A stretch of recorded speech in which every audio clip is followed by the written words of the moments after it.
السلام عليكم ورحمة الله. ازي حضراتكم؟ عاملين ايه؟ يا رب تكونوا في احسن صحة واحسن حال. معاكم دكتور أسامة عرفة، استشاري طب الاطفال وحديث الولادة ببورسعيد. سؤال في العيادة النهارده، كان عندي بتشتكي ان هي من ساعة ما بدأت البوتي تريننج لابنها وحصل مشاكل جامدة جدا، وبقى فيه كمية امساك والم شديد، وبدأ يحبس البراز ومش عايز يعمل.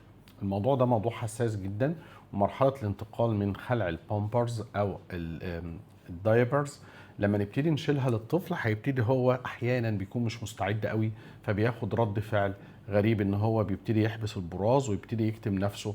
وده بيعمل لنا مشكله زي فيشس سيركل كده، دايره مغلقه، ان هو لما بيمنع نفسه عن البراز السوائل فيه بتقل، فبينشف فبيوجعه، فبيضطر ان هو يبقى فيه الم، فيضطر ان هو يحبس البراز ويعمل زي الموزه كده، بيعمل حاجه اسمها هولدنج للبراز.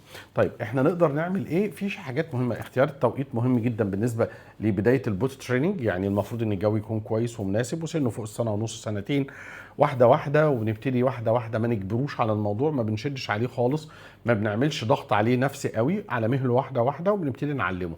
طيب ايه اللي مطلوب ان هو يتعمل؟ لازم الاكل بتاعه كمان يتغير كاكل، ما يبقاش فيه اكله فيه حاجات تمسك بطنه، زي منتجات الالبان، زي العجائن، زي المعجنات، زي الاكياس اللي بياكلوها، الحاجات دي كل ده يمسك البطن زياده. عايزين نزود الفايبرز، هنزود كوسه، ينسون، برتقان، قراصيا، حاجات فيها الياف شويه عشان بطنه تكون لينه. وبنختار توقيت مناسب ان هو يعمل فيه البيبي بتاعه البراز، وليكن بعد الفطار مثلا او بعد الغداء، بعد الوجبات.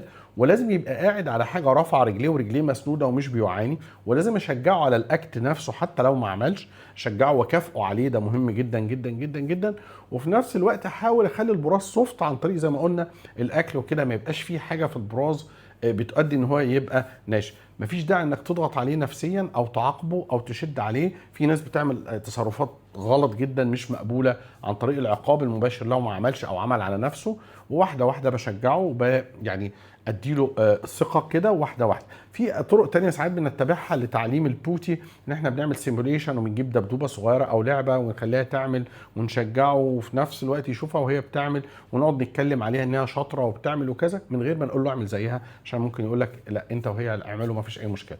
يبقى احنا كده الموضوع ده موضوع حساس، تختار التوقيت بتاعه مهم.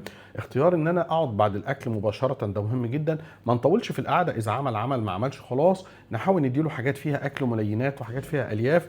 نحاول نلجا للطبيب لو الامور فيها مشكله، من حيث ان بقى امساك او تعوير او دم او كذا. لكن لا نتراجع، ولازم التريننج يكمل، ولازم هو يكون حابب الموضوع لحد ما نبتدي نأهله، لان احنا ممكن نخش في مشكله كبيره جدا من البراز المزمن او الامساك المزمن، اللي هو هيعمل لنا مشكله تقعد بالشهور بعد كده. بدايتها بتكون البوت تريننج او قلع او خلع البامبرز. اطيب تمنيات لحضراتكم بكل صحه وعافيه. شكرا.